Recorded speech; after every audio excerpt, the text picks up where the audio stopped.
Hi, ಎಲ್ರಿಗೂ ನಮಸ್ಕಾರ. First chicken ಒಗ್ಗರಣೆ ಮಾಡ್ಕೋಬೇಕು. ಒಗ್ಗರಣೆಗೆ ಒಂದು ಕುಕ್ಕರ್ ಇಟ್ಕೊಂಡು ಸ್ಟವ್ ಆನ್ ಮಾಡಿಕೊಂಡು ಸ್ವಲ್ಪ ಎಣ್ಣೆ ಹಾಕ್ತಿದ್ದೀನಿ. ಎಣ್ಣೆ ಸ್ವಲ್ಪ ಬಿಸಿ ಆದಮೇಲೆ ಕಸ್ತೂರಿ ಮೇಥಿ ಹಾಕ್ತಿದ್ದೀನಿ. ಕಸ್ತೂರಿ ಮೇಥಿ ನೀಟಾಗಿ ಫ್ರೈ ಆಗಬೇಕು. ಸ್ವಲ್ಪ ಕಟ್ ಮಾಡಿರೋ ಒಂದು ಈರುಳ್ಳಿ ಹಾಕ್ತಾಯಿದ್ದೀವಿ. ಒಂದು ಈರುಳ್ಳಿ ಹಾಕಿಬಿಟ್ಟು ಫ್ರೈ ಮಾಡ್ಕೋಬೇಕು. ಆನಿಯನ್ ಸ್ವಲ್ಪ ಚೆನ್ನಾಗಿ ಫ್ರೈ ಆಗೋ ತನಕ ಫ್ರೈ ಮಾಡ್ಕೋಬೇಕು. ಇದು ರುಬ್ಬಕ್ಕೆ ಮಸಾಲದಲ್ಲಿ 1.5 ಗಡ್ಡೆಯಷ್ಟು ಬೆಳ್ಳುಳ್ಳಿ, 1 ಟೊಮೆಟೊ, 1 ಈರುಳ್ಳಿ, ಸ್ವಲ್ಪ ಶುಂಠಿ, ಸ್ವಲ್ಪ ಕೊತ್ತಂಬರಿ ಸೊಪ್ಪು, ಸ್ವಲ್ಪ 1 ಹಿಡಿಯಷ್ಟು ಪುದೀನ, 2 ಪೀಸ್ ಚಕ್ಕೆ, 5 ಲವಂಗ ಇಟ್ಕೊಂಡಿದ್ದೀನಿ. ಸ್ವಲ್ಪ ಕೊಬ್ಬರಿ ಇಟ್ಕೊಂಡಿದ್ದೀನಿ.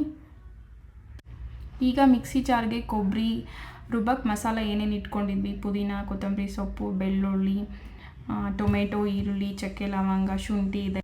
ಅದ್ರ ಜೊತೆಗೆ 3 ಹಸಿಮೆಣಸಿನ್ಕಾಯಿ ಹಾಕ್ಕೊಂಡು ಗ್ರೈಂಡ್ ಮಾಡ್ಕೊತಿದ್ದೀನಿ. ಈರುಳ್ಳಿ ಇಷ್ಟು ಫ್ರೈ ಆಗಬೇಕು. ಫ್ರೈ ಆದಮೇಲೆ ಚಿಕನ್ ಹಾಕೋತಿದ್ದೀವಿ.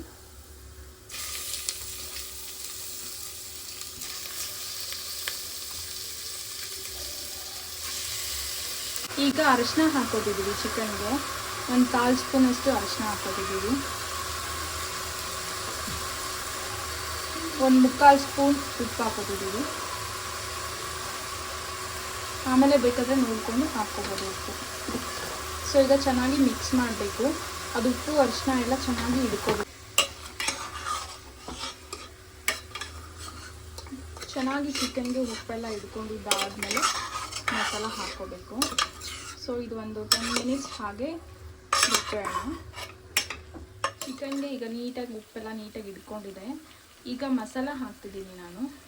ಡ್ರೈ ಮಸಾಲ ಏನೇನಿದೆ ಅದು ಚಿಲ್ಲಿ ಪೌಡರ್. ಖಾರ ನಾವು ಕಡಿಮೆ ತಿನ್ನೋದು, ಸೊ ಸ್ವಲ್ಪ ಚಿಲ್ಲಿ ಪೌಡರ್ ಹಾಕ್ತಿದ್ದೀನಿ. 1 ಸ್ಪೂನ್ ಚಿಕ್ಕ spoon sambar powder, 1 full spoon ಧನಿಯಾ ಪೌಡರ್,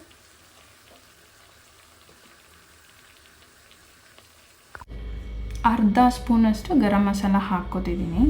ಹಾಕ್ಕೊಂಡು ಚೆನ್ನಾಗಿ ಮಿಕ್ಸ್ ಮಾಡ್ಕೋಬೇಕು.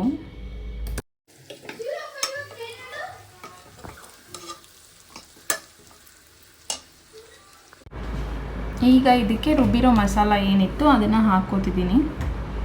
ರುಬ್ಬಿರೋ ಮಸಾಲ ಹಾಕ್ಕೊಂಡು ಅದಕ್ಕೆ ಸ್ವಲ್ಪ ನೀರು ಹಾಕ್ಕೋಬೇಕು.